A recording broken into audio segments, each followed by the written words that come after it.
Bismillahirrahmanirrahim. Assalamualaikum warahmatullahi wabarakatuh. Perkenalkan, nama saya Muhammad Ali Hasin dari Universitas Muhammadiyah Yogyakarta dengan nomor induk mahasiswa 20 2007 10009 dari Fakultas Agama Islam dari program studi Komunikasi dan Penyiaran Islam.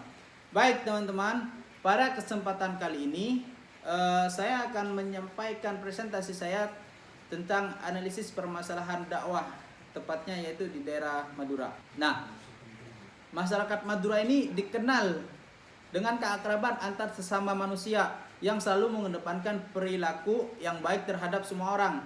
Nah, budaya yang menjunjung citra baik serta tidak terlepas dari pola hidup leluhur yang menjadi suatu prioritas utama khususnya di kalangan pedesaan seperti itu.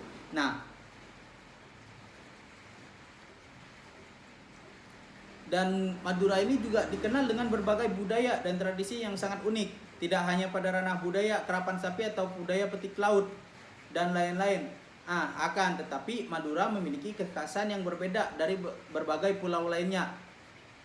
Selalu mengedepankan moral yang bersusila.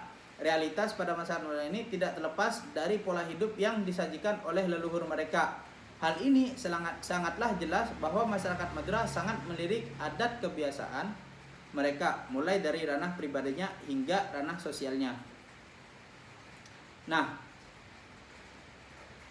pada kesempatan kali ini, jadi saya sendiri akan membahas tentang bagaimana sih caranya kita berdakwah, bukan hanya di kalangan masyarakat Madura saja, akan tetapi kepada semuanya, kepada tempat-tempat yang masih kental dengan adat-adat leluhur seperti itu. Nah, yang pertama yaitu saya kan dalam komunikasi yaitu ada namanya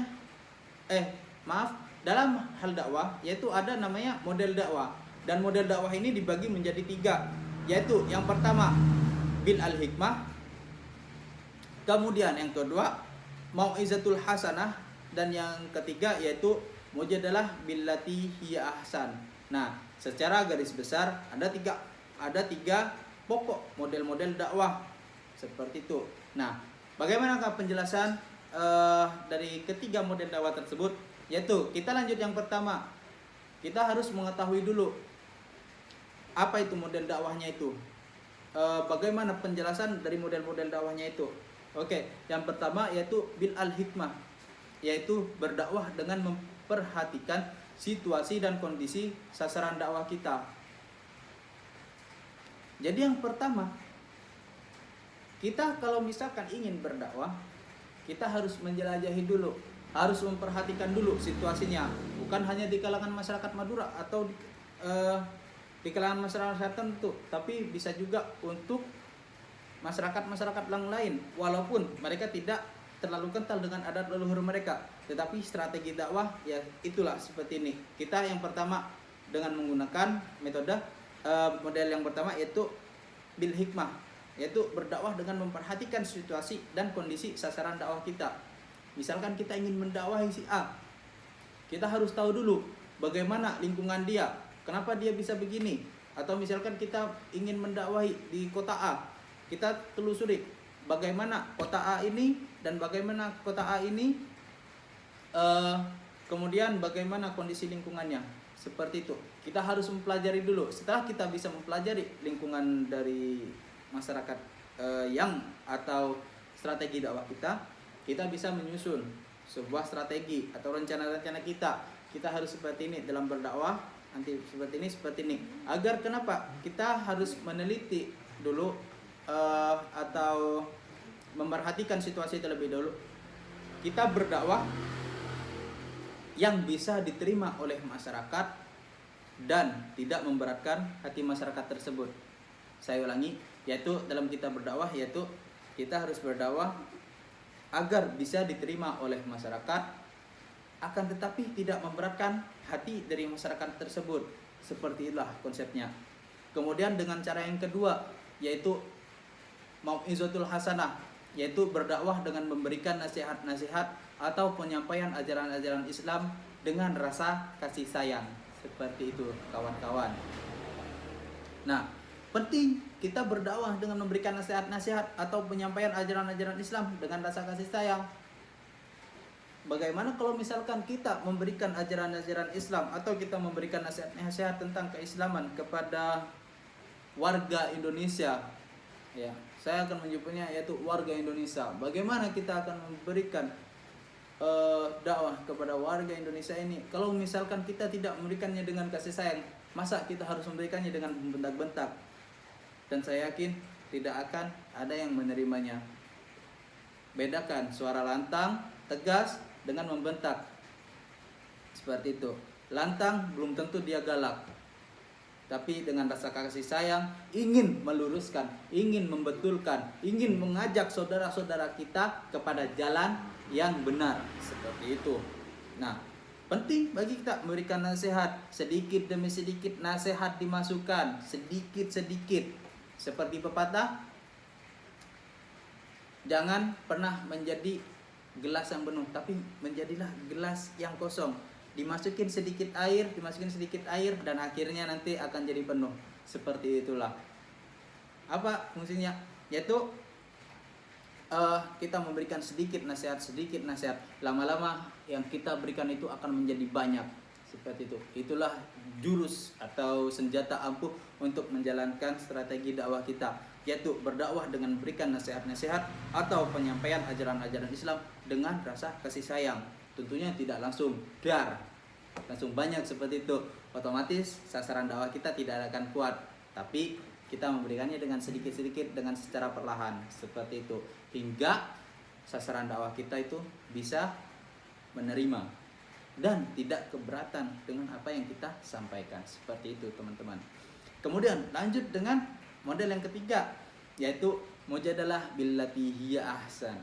Yaitu apa?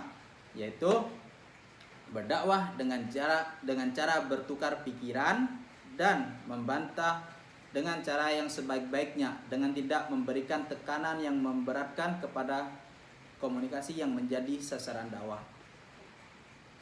Apa pentingnya kita jika berdakwah tidak bertukar pikiran atau tidak mendekatkan diri kepada sasaran dakwah kita?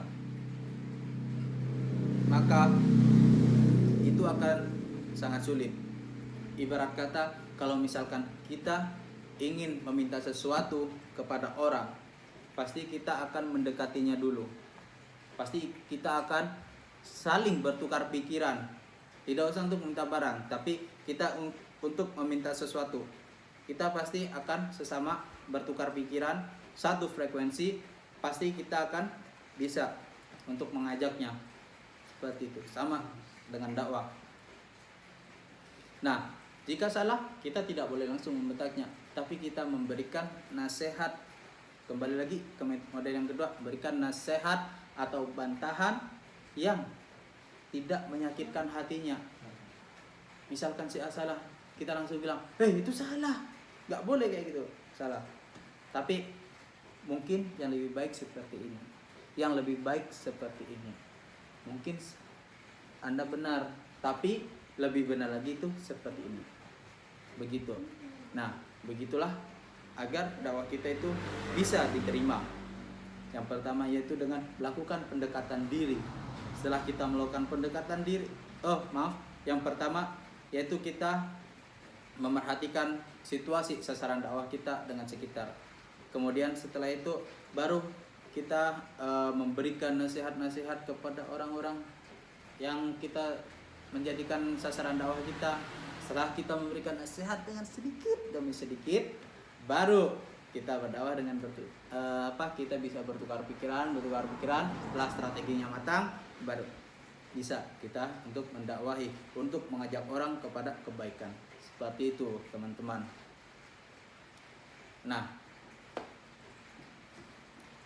mungkin sekian dari saya.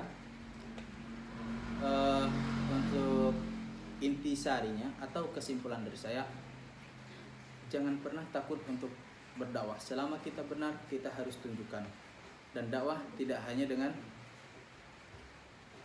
mengedepankan ego, tapi menggunakan perasaan kita. Yaitu seperti tadi, berdakwah dengan memperhatikan suatu situasi dan kondisi, kemudian berdakwah dengan memberikan nasihat-nasihat atau menyampaikan ajaran-ajaran Islam dengan baik, kemudian berdakwah dengan cara bertukar pikiran dan membantah dengan cara yang sebaik-baiknya. Seperti itu. Oke. Nasrullah.